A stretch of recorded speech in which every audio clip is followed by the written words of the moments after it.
Good morning, ladies and gentlemen. My name is Scott Bevan, and on behalf of the Chairman of the Council of the Australian War Memorial, Mr. Kerry Stokes, the Director, the Honourable Dr. Brendan Nelson, Council members and staff, welcome and thank you for joining us here this morning for the Remembrance Day National Ceremony. We would like to acknowledge the dignitaries who are joining us on the dais and the representatives of the Diplomatic Corps. We welcome the school students in attendance and the veterans who have served, those who are still serving, and the families who support them. The national ceremony will now commence with the Tri-Service Guard of Honour, mounted by Australia's Federation Guard, marching onto the parade ground, accompanied by the band of the Royal Military College Duntroon.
The Guard and Band are now in position, and we await the arrival of the Governor-General of the Commonwealth of Australia, His Excellency, General the Honourable David Hurley, and Her Excellency, Mrs. Linda Hurley.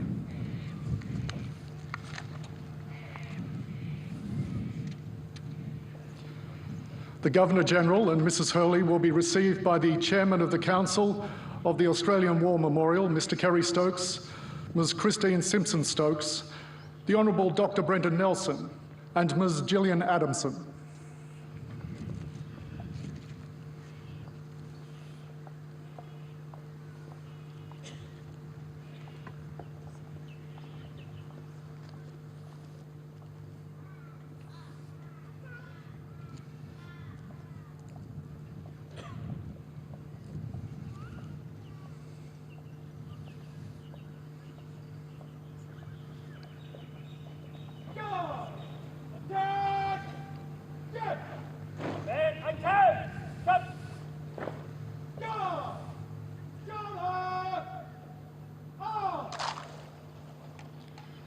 Ladies and gentlemen, please stand.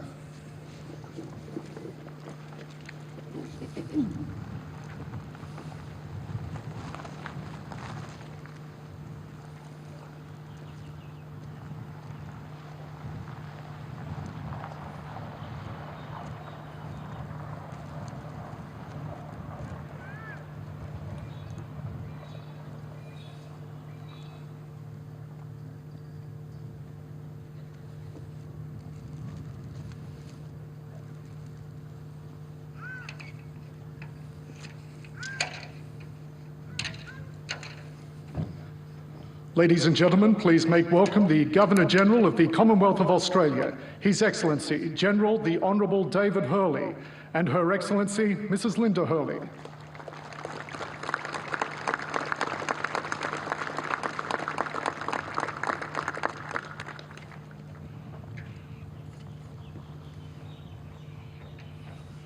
Australia's Federation Guard! Royal salute! Present! Off!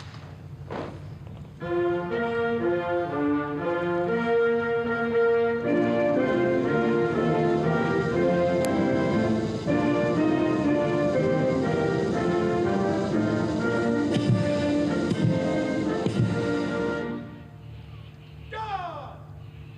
Shoulder! Off! Guard! Order! Off!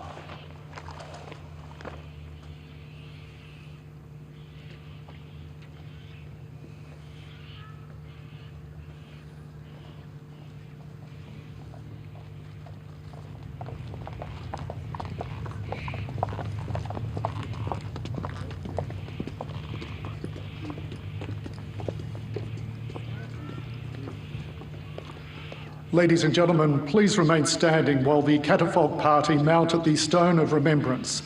The tri-service catafalque party is provided by Australia's Federation Guard.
Ready. Rest on.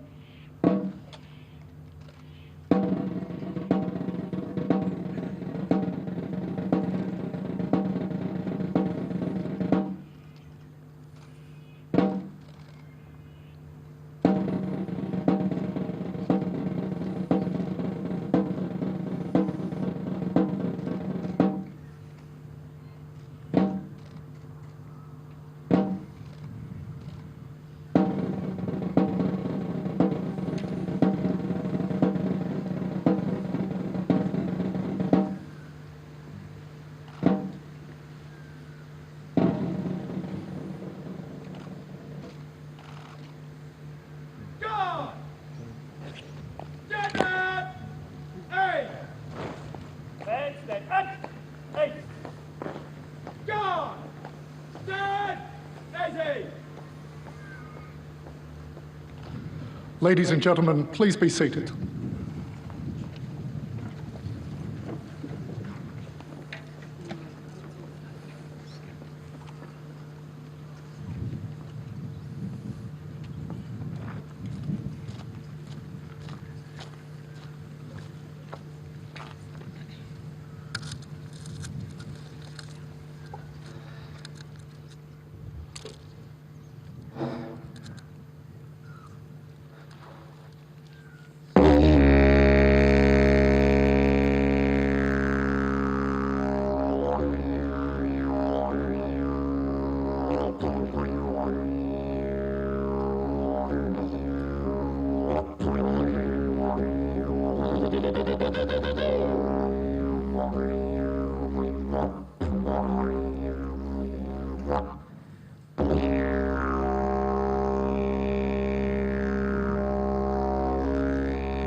From the parade ground in front of the Stone of Remembrance, playing the didgeridoo was able seaman Braden Newman.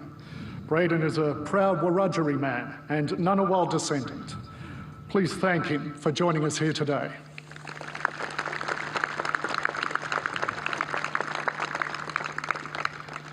Remembrance Day marks the anniversary of the armistice, which ended the First World War of 1914 to 1918. It was the largest and most costly conflict the world had known. The Great War involved the mobilisation of 70 million personnel in uniform worldwide. They fought in a global conflict that drew in more than 100 countries, caused the disintegration of old empires, and reshaped the political order for much of the 20th century. It left between 9 million and 13 million people dead. More than 1/3 of all the soldiers killed were missing or had no known graves. Many millions more were maimed physically or damaged mentally, adding to the enormous cost to all nations involved. This morning, diplomatic representatives from countries around the world are also here to pay tribute to sons and daughters who did not return or who were forever changed. More than a century has passed since the end of the Great War, and alongside our friends and allies, our servicemen and women have continued to serve selflessly in places near and far, on battlefields in many lands, on or under the oceans and the seas, or in the skies. With humble gratitude, we acknowledge all these men and women, and also those who will follow in their footsteps. Importantly, we also remember and we acknowledge those who have returned and been left with mental suffering from wounds and injuries sustained in service, or from exposure to trauma, to danger, or life-threatening conditions. This burden is heavy, and for some, it has proven too much. Today, we remember and we consider what has been lost to us, but also what has been gained. It is an opportunity to reflect on the values we live by and to recommit ourselves to peace.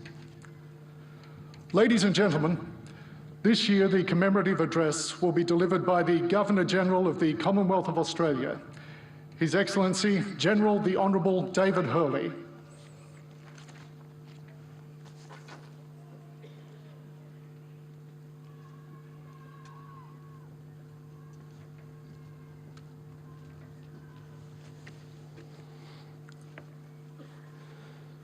I begin by acknowledging the traditional owners of the land on which we are gathered here today, the Ngunnawal people, and through them acknowledge the service of Indigenous men and women to our country for generations and generations.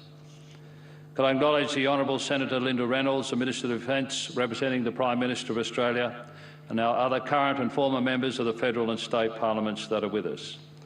The Honourable Justice Virginia Bell, the Senior Pune Justice of the High Court of Australia, General Angus Campbell, Chief of the Defence Force, and other members of the Australian Defence Force, Mr Gregory Moriarty, the Secretary of the Department of Defence, Major General Elizabeth Cosson, the Secretary of the Department of Veterans Affairs, Mr Kerry Stokes, Chair of the Council of the Australian War Memorial, the Honourable Dr Brenda Nelson, Director of the War Memorial, members of the Diplomatic Corps, distinguished guests, ladies and gentlemen.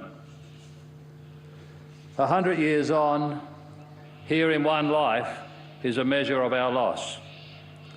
At the 1912 Olympics in Stockholm, the great American swimmer Duke Kanahakumoku, the man who would later introduce surfing to Australia, and his fellow US swimmers failed to turn up for the semi-final of the men's 100-metre event because of confusion about the race start time amongst the American team officials. The Olympic Committee directed that the race be run without the US swimmers. Cecil Healy, the Australian swimming champion and likely gold medalist in the Duke's absence, refused to swim and boycotted the semi-finals, demanding that the Olympic Committee reinstate the American swimmers. After a standoff between the Australians and the committee, the Americans were committed to compete. In the resulting final, the Duke beat Healy for the gold medal. Knowingly surrendering the likelihood of an Olympic gold medal by demanding that your faster opponent's disqualification from racing be overturned is rightly described as one of the greatest acts of sportsmanship in Olympic history. Fortunately, Cecil was to win a gold medal in the men's 4x200 metre relay. 3 years later, in September 1915, Cecil, despite his reservations about the causes and justification for the war, enlisted in the AIF. Given his age at 33 and his commercial experience, he initially served behind the front lines as a company quartermaster sergeant. He was always organising activities to help troops survive the effects of homesickness, the stresses of the battlefield, and the drudgery of waiting for the next action or stunt.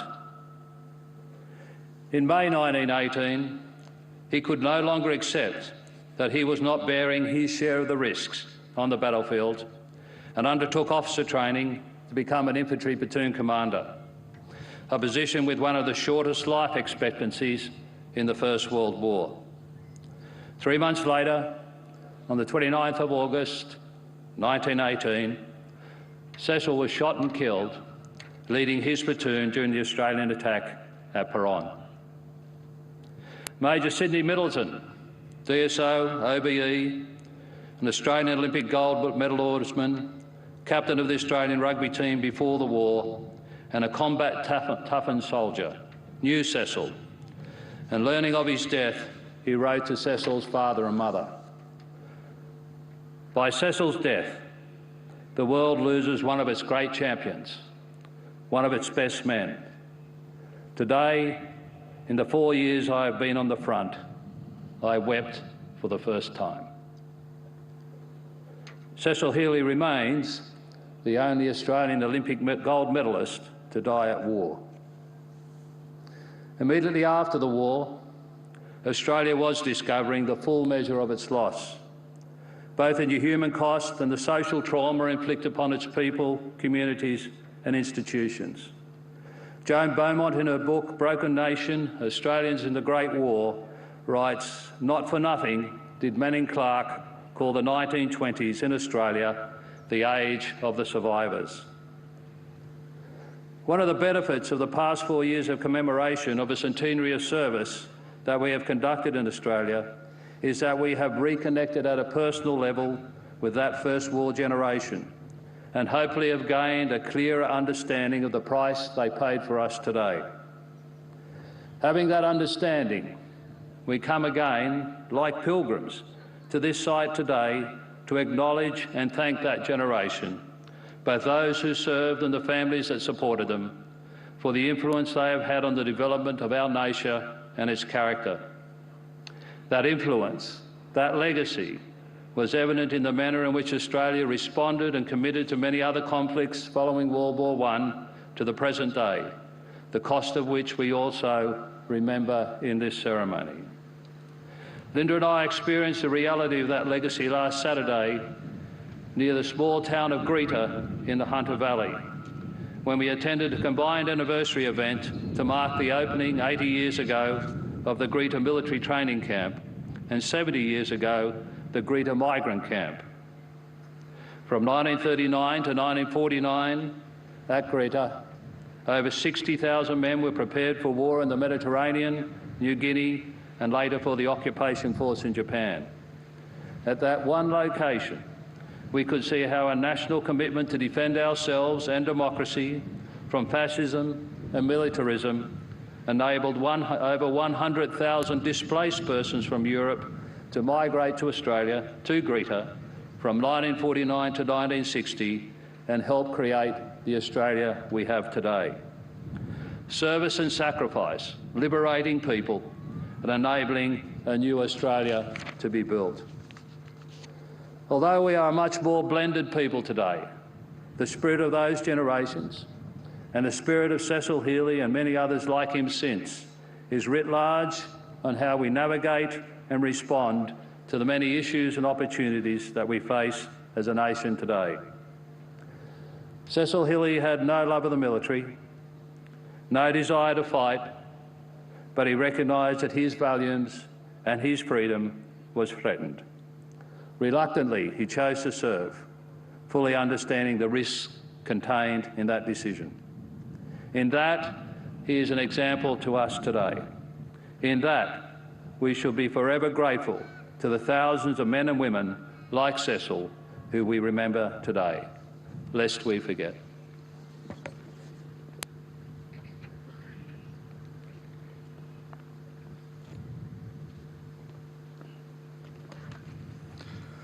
Your Excellency, thank you for those words. At 11 a.m. on the 11th of November 1918, the guns on the Western Front finally fell silent after 4 long years of war. The 11th hour of the 11th day of the 11th month attained a special significance in the post-war years. That moment, when hostilities ceased on the Western Front, became universally associated with the remembrance of those who died in the war. The Allied nations chose this day and time for the commemoration of their war dead. Ladies and gentlemen, would you please stand as the National President of the Returned and Services League of Australia, Major General Greg Mellick, recites the ode. After the ode, the last post will be sounded, followed by a minute's silence and the rouse.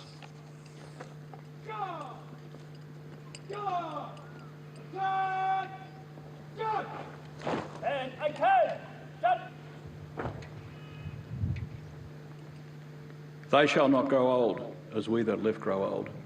Age shall not weary them, nor the years condemn. At the going down of the sun, and in the morning, we will remember them.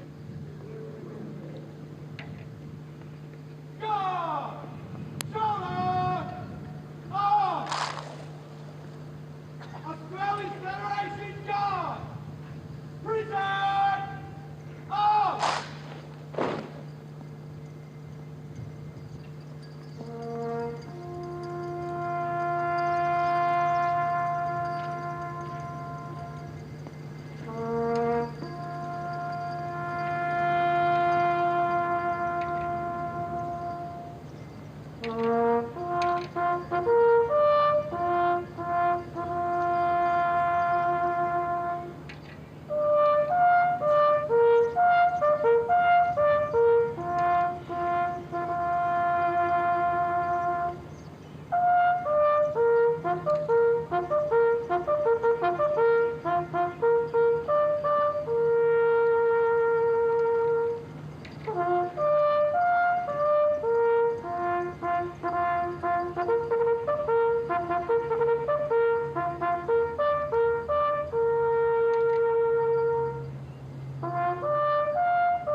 Lest we forget,